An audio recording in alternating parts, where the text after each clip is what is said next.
এলাকার ভোটারদের নিরাপত্তা দেওয়ার জন্য যদি আমাকে জান দিতে হয় আমি জান দিতে প্রস্তুত। আমার ভোটারের নিরাপত্তা আমার 1 নম্বর প্রায়োরিটি। আমার ভোটারের নিরাপত্তা দেয়া আমার প্রথম ফরজ। এরপরে আমি অন্য কথা বুঝবো।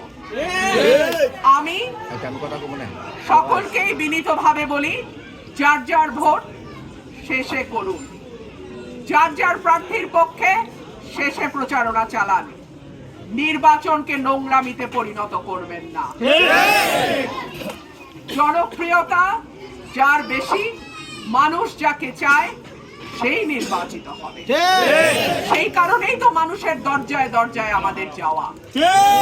আগামী গত 15 বছর নির্বাচনের জন্য মানুষের কাছে যেতে হয় নাই, অটো পাস হয়ে গেছে।